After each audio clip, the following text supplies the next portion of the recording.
Bien, desde el principio de los tiempos, y a pesar de que hoy la mayoría vivamos en modernas ciudades y pueblos, el ser humano siempre ha convivido en su mismo hábitat con animales, hormigas, moscas, ratones, arañas, cucarachas, ¿verdad? Pero a veces el equilibrio que exige esta convivencia se rompe. El número de animales crece en exceso y se convierten en una plaga. Las plagas urbanas no solo acarrean graves molestias, sino que también importantes consecuencias en la salud pública. Lo haremos en nuestra primera tertulia de hoy. Antes, recordemos algunos ejemplos. A lo largo de la historia y a pesar de los avances sociales, científicos o económicos, las plagas siempre han acompañado al ser humano. En el campo pueden arruinar cosechas enteras. En el delta del Ebro, por ejemplo, temen los efectos del llamado caracol manzana, que se come en los tallos de los arrozales y se reproduce a gran velocidad. Pero la ciudad tampoco se libra de las plagas. Actualmente en las Canarias, Andalucía, Murcia, Valencia y Cataluña han de combatir al picudo rojo, un coleóptero que ataca las palmeras hasta que las mata. La larva perfora largas galerías en los troncos y se envuelve en un capullo construido con fibras de la propia palmera para metamorfosearse en insecto. Entonces puede reproducirse y depositar sus huevos en otras palmeras e infectarlas. Hay plagas que pueden resultar más o menos simpáticas, pero ello no quiere decir que sean menos perjudiciales. El plumaje verde de las cotorras quizá nos hace sonreír, pero en muchas ciudades españolas como Barcelona, Madrid, Sevilla o Valencia saben de las molestias que causan. No es solo el ruido, es sobre todo el peligro que suponen sus enormes nidos que pueden caer sobre los transeúntes. Más prolíficas que las cotorras son las palomas. Las palomas encuentran en el hábitat urbano un clima benigno para su supervivencia y reproducción, lugares donde cobijarse y facilidad para hallar comida. También los jabalíes se han acostumbrado a obtener la comida de los contenedores de residuos urbanos. Estos cerdos silvestres pueden ocasionar grandes destrozos en jardines, además de ser un grave peligro para el tráfico rodado. Hay plagas más silenciosas como las termitas, que en zonas habitadas pueden devorar toda una casa. O las ratas, que dan grima incluso en un dibujo. Bueno, pues hemos visto algunos ejemplos de plagas. Si bien en el caso, por ejemplo, de las cotorras, quizá no todo el mundo esté de acuerdo en considerarlas una plaga. Pues bien, vamos a acotar el término con nuestros siguientes invitados que de momento están perfectamente controlados y cómodamente sentados en la mesa de Para Todos Lados. Paso a presentarles a Luis Lezana Amó, biólogo, profesor de la Universidad de Navarra, director de Sturnus Control SL, experto en vertebrados plaga, especialmente aves. Muy buenas tardes, bienvenido. Buenas tardes. Nos acompaña también Enrique Vaquero, profesor de zoología, también en la Universidad de Navarra, experto en pulgas, garrapatas, ácaros, parásitos alimentarios. Muy buenas tardes, bienvenido. Buenas tardes. Y por último les presento ya a Jordi Tapias, director de Higiene Ambiental Consulting SL y coordinador técnico de ADEPAP, la Asociación de Empresas de Control de Plagas de Cataluña. Bienvenido usted también. Gracias, buenas tardes. Bueno, pues vamos a empezar un poquito definiendo el término. ¿Qué debemos de entender? ¿Qué es una plaga urbana, Luis? Bueno, el concepto de plaga ha evolucionado mucho en los últimos años.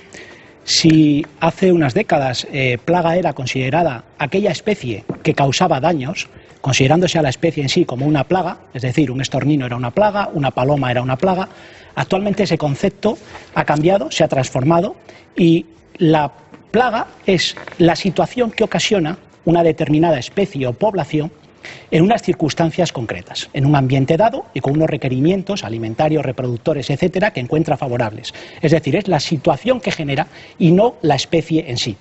Esta discriminación entre estos conceptos nos permite actualmente no establecer especies buenas y malas, quitarnos ese estereotipo, sino que una especie puede ser beneficiosa en un lugar determinado de su distribución. Por ejemplo, los estorninos en el centro y norte de Europa son beneficiosas porque allí su comportamiento no es gregario, no consumen frutos agrícolas, no consumen pienso, no duermen en dormideros comunales y son beneficiosas, y sin embargo cuando hacen la migración y nos llega a nosotros se convierten en una especie que puede generar una plaga, un problema, por la reunión masiva de ejemplares, etcétera.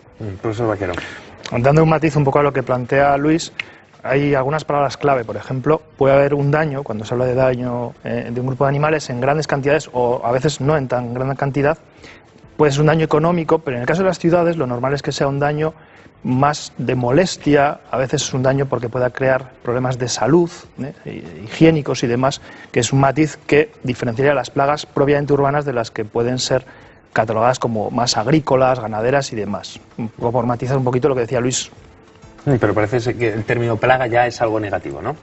Sí, bueno, plaga es negativo, porque plaga significa pues organismos que por su abundancia causan problemas de salud, molestias, problemas económicos a las personas. Esto es una plaga, por lo tanto es negativo. Otra cosa es que estos individuos, estos animales, puedan no ser plaga y beneficiosos en otros contextos. Por ejemplo, si hablamos de problemas de molestias, tenemos los mosquitos. En nuestra latitud no nos provocan enfermedades, nos provocan molestias. Daños económicos. Ha salido en el reportaje las termitas, causan daños económicos a las personas. Y problemas de salud.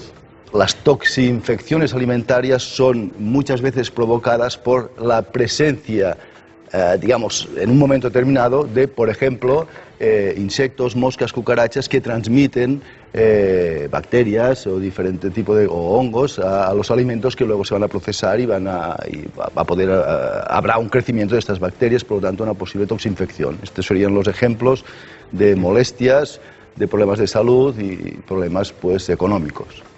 ¿Y hay una sensación de aumento con respecto a las plagas urbanas?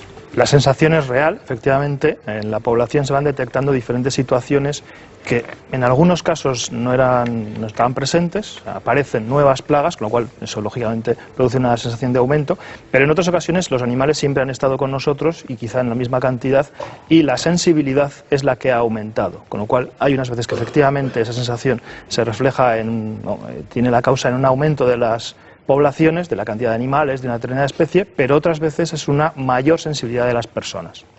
Lo que pasa es que me viene a la cabeza, nunca mejor dicho, los piojos, ¿no? Parece que empieza el colegio y los tan odiados piojos vuelven a resurgir, aparecen de las cenizas. Luis. Sí, vuelven a resurgir.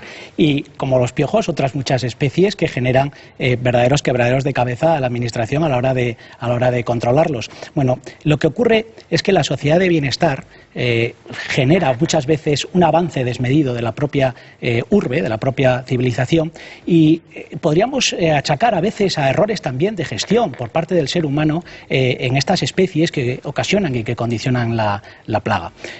Lo que ocurre bastantes ocasiones es que se deteriora el hábitat natural de estas especies. Al deteriorarse el hábitat natural, como ocurre por ejemplo con las aves en el exterior de las ciudades, las aves no tienen otro recurso que pasar al interior, que ocupar el interior de las ciudades. Si además le unes a todo eso que en el interior de las ciudades estas especies, como tú has descrito en los piojos y en otras especies, ¿no? Encuentran un atractivo considerable que es un aumento térmico, un aumento de la temperatura con respecto al exterior. Encuentran una protección de la meteorología adversa. Un dormidero de estorninos, una zona reproductora de palomas, una colonia determinada de insectos, encuentra unas condiciones óptimas en cuanto a protección de la meteorología adversa, puesto que está rodeada de edificios de gran porte colindantes y no tiene pues ni vientos dominantes, muchas veces ni lluvia, ni frío, etcétera, etcétera. Todo esto hace un efecto atractivo de la ciudad a estas plagas que pasan al interior de la ciudad. En ese elemento atractivo, profesor, supongo que los piojos buscan siempre el pelo limpio. Ahora hay más higiene. No, eso es un mito. No, siempre se ha dicho, pero efectivamente se ha demostrado ya como estudios científicos serios que no hay ninguna relación entre el pelo limpio y una mayor cantidad de piojos en el pelo. Lo que ocurre es que quizás sí que la detectabilidad del piojo en una cabeza limpia, que está vigilada, que está, bueno, pues es mucho mayor. Entonces las personas que cuidan su aspecto y su higiene se detectan los piojos. En cambio, sigue pasando, no nos podemos engañar, que la presencia de los piojos en las cabezas de los niños de los colegios se debe a que hay determinados grupos de personas que con una menor higiene pues siguen siendo el reservorio y de ahí es donde pasan a las cabezas de los demás.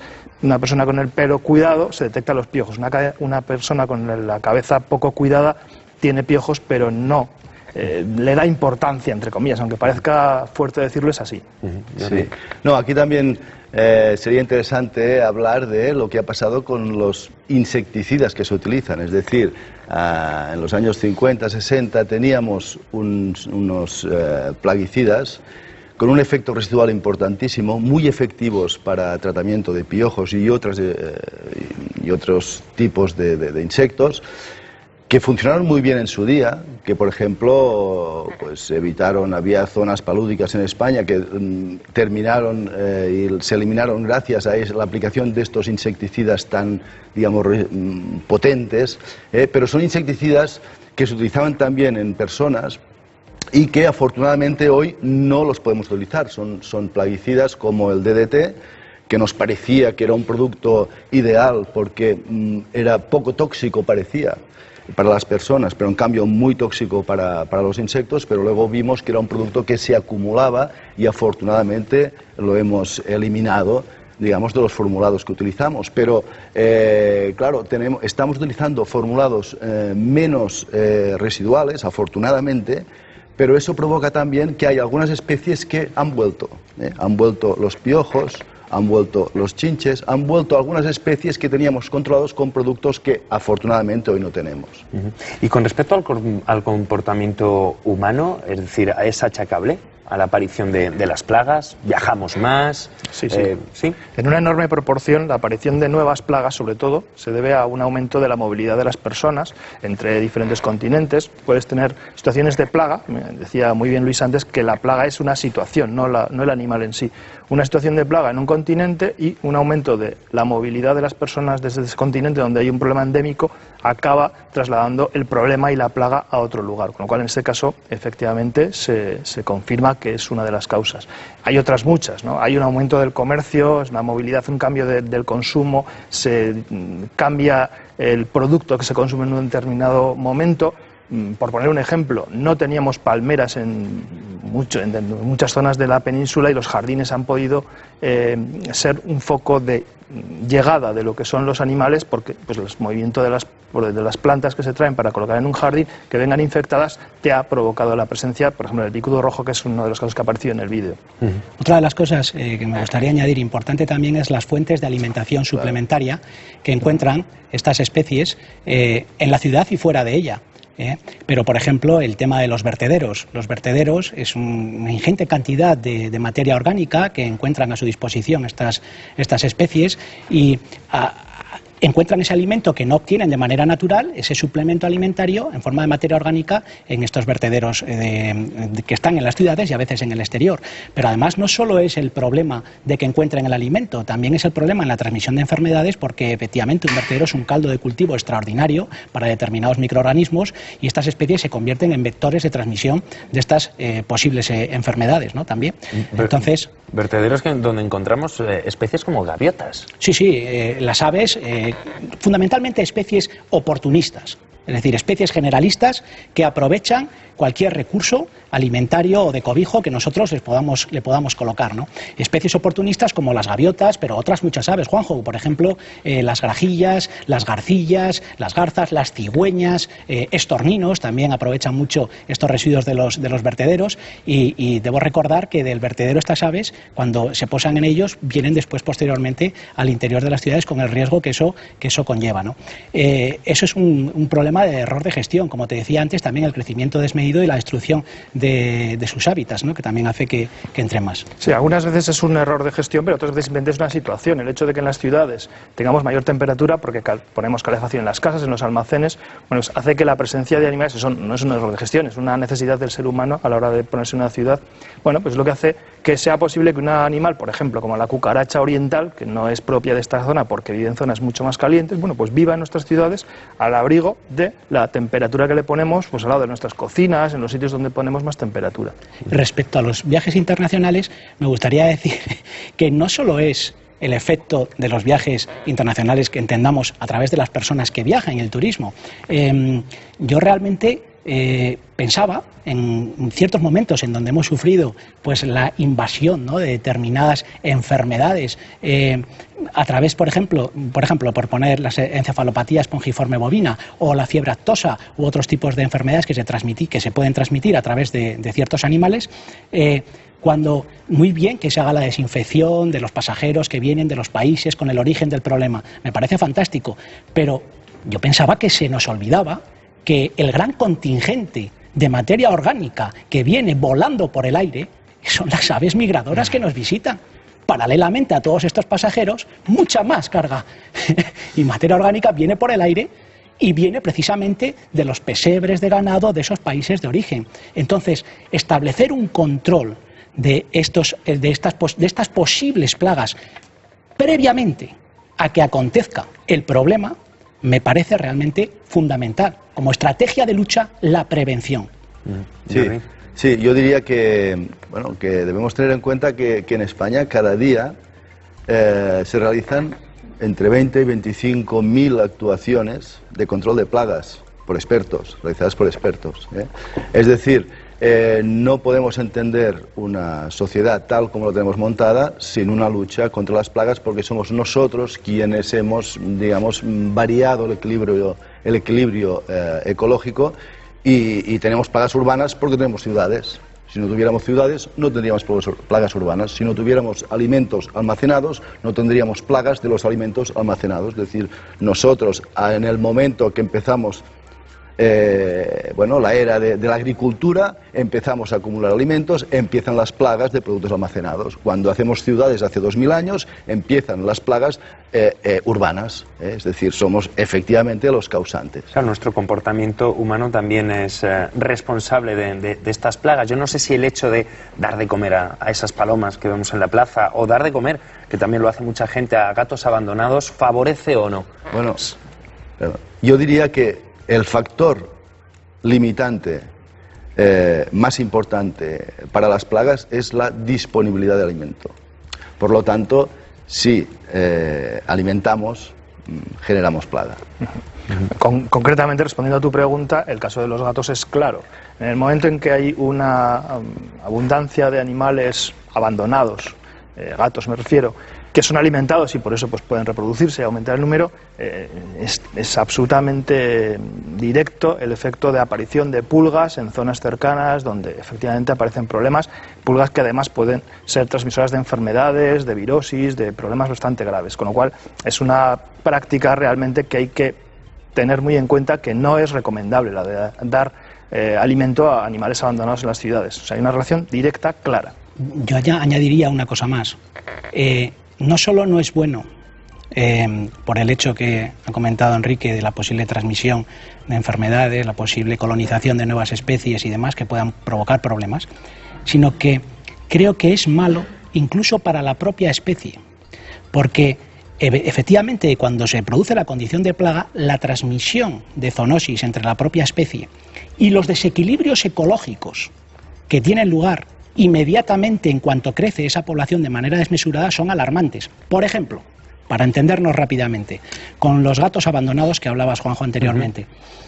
Cuando se alimenta a un gato abandonado es algo loable por parte de la persona que lo hace, puesto que se preocupa por el animal que tiene enfrente. Pero ciertamente también no se da cuenta que la alimentación suplementaria que está ejerciendo lo que provoca es dispararse la población de esta especie y mantener gatos en condiciones de semilibertad, que sus condiciones higiénico-sanitarias y el grado de control de higiene de esa población es mucho menor que la de los gatos domésticos que tenemos en nuestras casas, con una alimentación comercializada perfectamente saludable, con un control veterinario, etcétera, etcétera, etcétera. Con lo cual, estos gatos no siempre se van a alimentar de la comida que les da la persona, sino que a veces se alimentan de pájaros, de ratones, que pueden estar contaminados de diferentes enfermedades. A su vez, de carne en putrefacción, que sabemos que la toxoplasmosis, una de las principales entradas es esta, la carne en condiciones de descomposición, etcétera, etcétera, etcétera. Y el desequilibrio que provoca, porque cuando usted está salvando a 5 gatos, a la vez está destrozando los nidos de un montón de aves paseriformes que sufren el ataque de estos gatos en los huevos. En definitiva, estamos casi yendo en contra de la evolución. La evolución haría que, bueno, si no hay alimento disponible para una serie de especies, lo que mencionaba Luis respecto a los vertederos, el tema de los gatos en las ciudades siendo alimentados, no se produce la selección natural, que es la que debe hacer que estén en el medio natural los animales que debe haber en función de la cantidad de alimento natural que debe estar en el medio.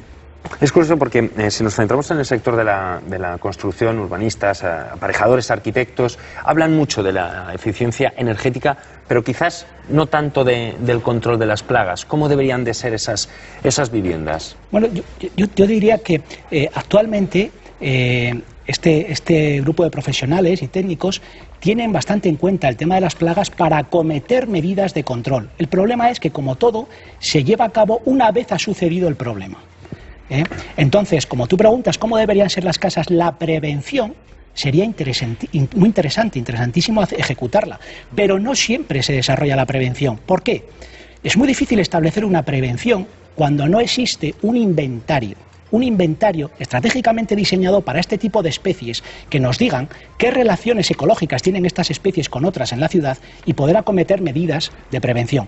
En cuanto a los edificios, te diría, por ejemplo, edificios sin repisas, para que no se establezca las palomas en esos edificios, con todos los grietas, huecos de acceso de cables, de conductos eléctricos, de gas, etcétera, bien sellados para evitar plagas de roedores y para evitar también otras plagas que puedan entrometerse por estos resquicios. Se puede diseñar parques y jardines con especies poco propicias para la atracción de estas especies plaga, porque, por ejemplo, determinadas aves requieren determinadas especies vegetales para generar la plaga. Luis, ahora que hablabas de aves y buscando en esa pregunta del millón, cómo librarnos de las plagas, tenemos también un buen aliado que te acaban de traer, le tenemos aquí a tu lado. ¿El halcón en este caso puede ser un buen elemento para intentar erradicarlas? ¿Y de qué plagas estaríamos hablando? ¿Ratas, ratones? Estaríamos hablando de plagas fundamentalmente de aves, ¿vale? Es para lo que más se utiliza. Nosotros utilizamos a esta especie, que es un halcón Harris, ¿vale?, que está especialmente adiestrado en la persecución de bandos de estorninos y también en la persecución de palomas, ¿vale? Voy a quitar esto. El halcón Harris es una especie que tiene un comportamiento muy social y se puede trabajar con él en ciudades. No vale cualquier halcón para trabajar en ciudades. Tiene que tener un comportamiento que permita, por ejemplo, estar aquí con nosotros como está, más o menos en condiciones de no estrés, no tener estrés, ¿vale? Y después, el adiestramiento de estas aves debe hacerse desde el nacimiento. La impronta que deben tener es precisa para el control de plagas. No vale cualquier ave. Se utiliza mucho en el control de plagas el efecto, muchas veces placebo, de llevar el pájaro a trabajar, cualquier pájaro. Y cualquier pájaro no vale, porque las especies plaga identifican perfectamente qué pájaro es válido y qué pájaro no es válido para ser ahuyentadas.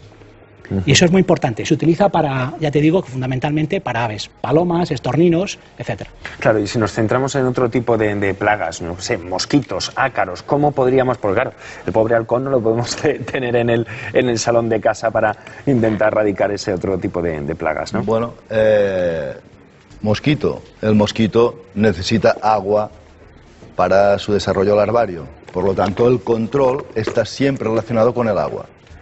Algún problema que tenemos añadido a este control de agua es que, a ver, resulta que tenemos un mosquito relativamente nuevo, que nos aparece en 2004, y que en lugar de precisar grandes cantidades de agua estancada, con muy poca cantidad de agua puede poner los huevos y las larvas son viables y aparecen mosquitos. Es el mosquito tigre, ¿no?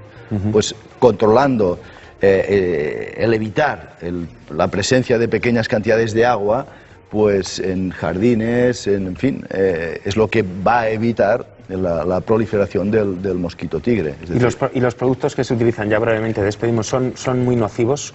Sí, efectivamente, los productos nocivos por eso se utilizan, porque son capaces de matar con eficacia determinadas especies. De todas formas, por globalizar un poco, las especies no se puede hablar de todas ellas. Yo generalizaría que lo importante sería conocer la biología de las especies de forma que podamos ir a atacar a cada uno de los casos. Y para eso la comunidad científica puede colaborar bastante.